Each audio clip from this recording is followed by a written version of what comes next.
Bonjour et bienvenue pour un nouvel épisode de Exa Week avec Karen. Bonjour, Karen, manifesteur générateur 4-6 émotionnel, boosteuse de clarté et de confiance. Elodie. Bonjour, profil 5.1, projecteur, autorité émotionnelle et avec moi on déconstruit le syndrome de la gentille fille. Et moi-même Yasmine, générateur profil 6-2, sacral, autorité sacrale, votre guide de transformation. On se voit aujourd'hui pour un nouvel épisode de Exa Week. Aujourd'hui, on va parler de la porte 44. On va vous donner quelques explications techniques en astrologie, human design et Gene Keys. Ensuite, on aura une discussion de la porte en pratique. Et on vous donnera encore quelques questions à contempler à la fin. Voilà, en astrologie, on parle du Scorpion qui est actif du 23 octobre au 21 novembre selon les années. C'est un élément eau, modalité fixe, planète maîtresse c'est Pluton dans l'astrologie moderne et Mars dans l'astrologie traditionnelle. Le slogan pourrait être Je désire ou encore Je transforme.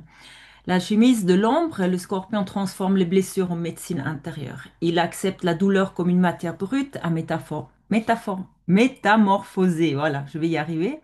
S'imaginer de ceux qui l'osent traverser et transfigurer.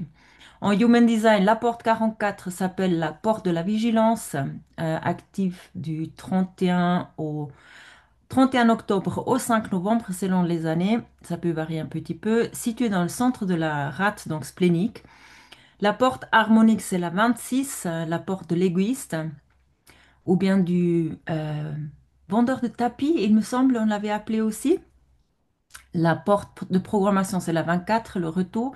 Le canal 44-26, c'est le canal de la transmission qui fait partie du circuit tribal égo-communauté.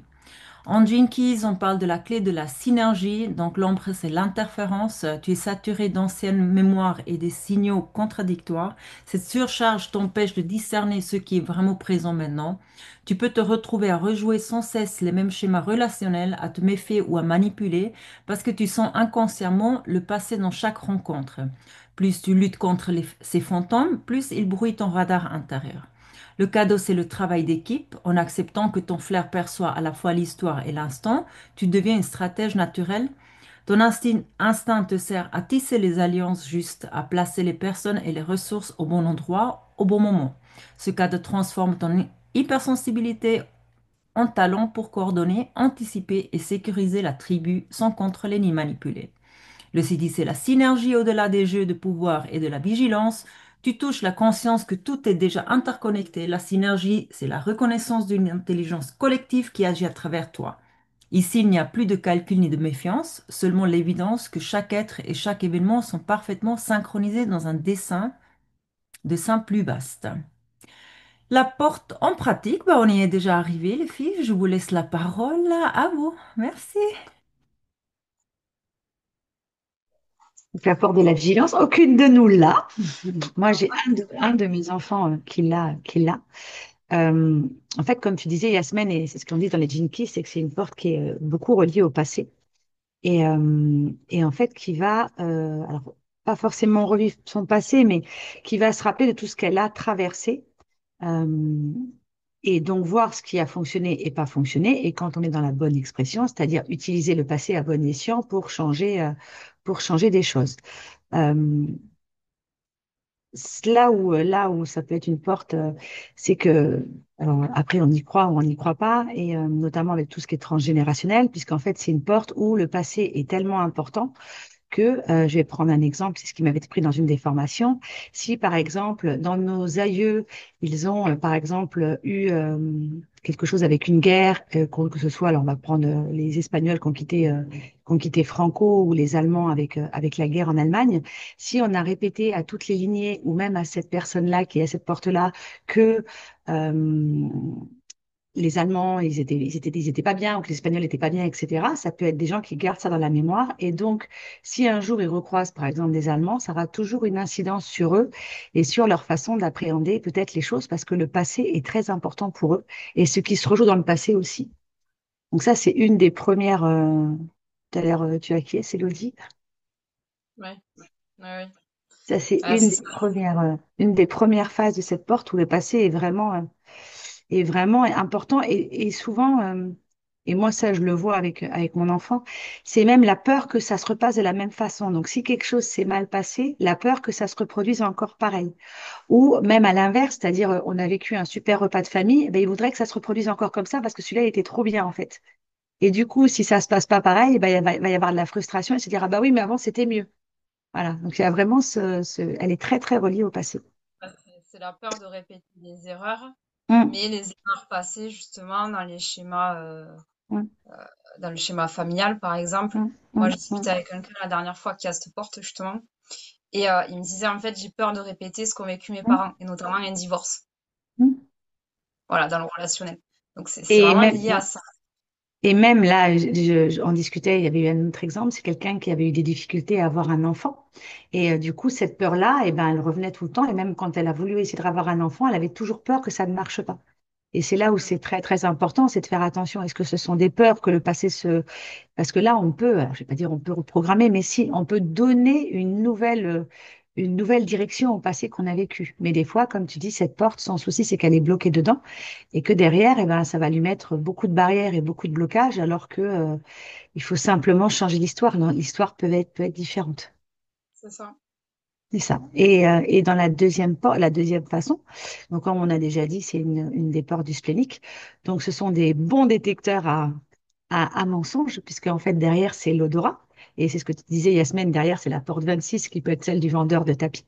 Et donc cette porte 44, en fait, elle est là alors on pourrait dire pour aider à la vente, dans le sens où ça peut être des gens qui vont être très très doués dans tout ce qui est marketing, packaging, de bien mettre en place les choses pour que derrière, quand on a le canal complet ou la porte en face, le 26 devient le fameux vendeur et qui peut être un vendeur de tapis s'il fait les choses.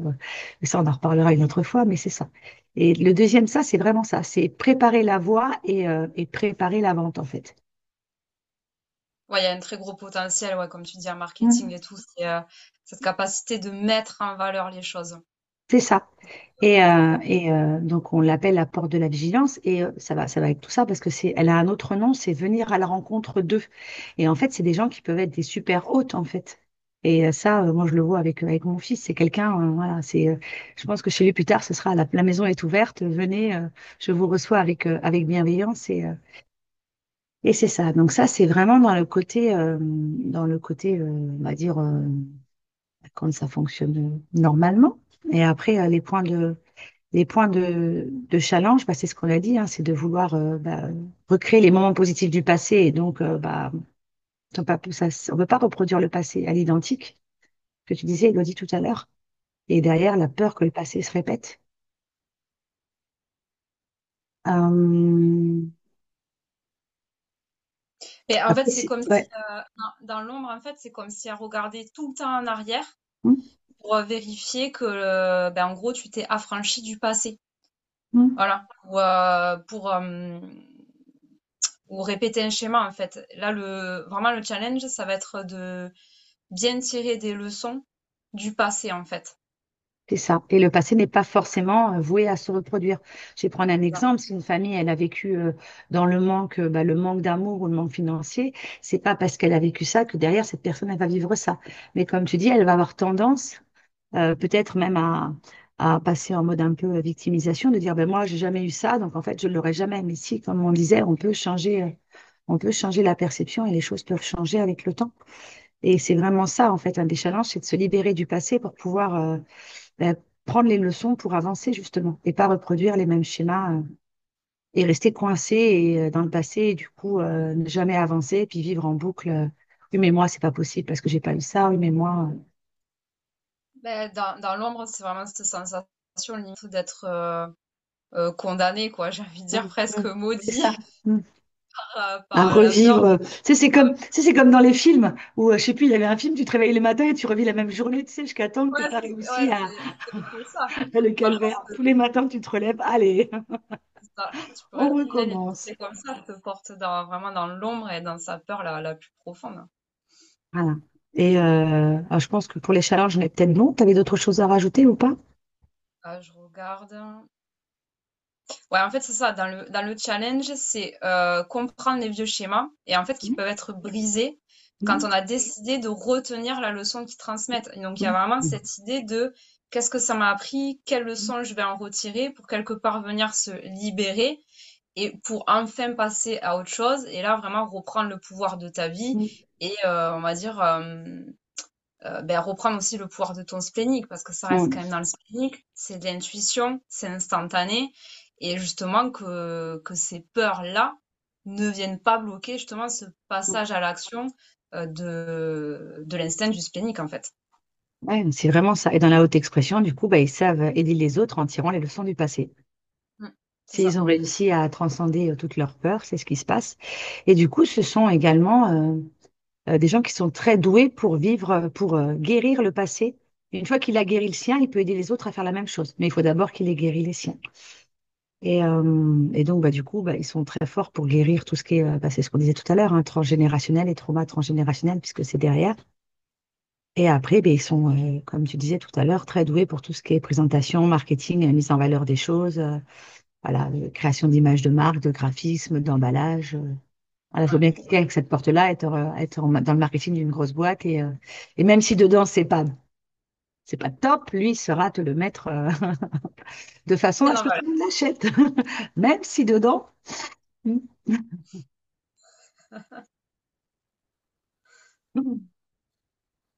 Voilà, moi en tout cas ce que je pouvais dire sur la porte 44. Je n'ai pas d'autre chose à. J'ai tout dit ce que je savais. Elodie? Bah, je pense qu'on est pas mal aussi, hein. Mais Ouais, bon, À je pense part qu'on est pas peut-être mal, ouais. rajouter pour ceux, voilà, ça dépend les croyances, mais c'est une porte qui a aussi une capacité médiumnique. C'est ça. Voilà. ok. Exactement. Alors, du coup, on va passer à la contemplation. On vous a préparé quelques questions. Quel schéma du passé continue à influencer mes relations aujourd'hui, même si je sais qu'ils ne me servent plus? Comment puis-je transformer ma méfiance ou mon besoin de contrôler en une vraie confiance dans la force du collectif? Et qu'est-ce que mon instinct me murmure quand je rencontre quelqu'un de nouveau? Est-ce que c'est une mémoire du passé ou une vérité du présent? Quelle place ai-je envie de prendre dans une équipe ou une communauté afin que mes talents servent à une synergie plus grande? Voilà quelques questions que vous pouvez contempler dessus. Nous, on se revoit d'ici le 5 novembre avec la porte numéro 1. Et je vous remercie beaucoup, Karen et Elodie. À une prochaine. Merci. Bye bye.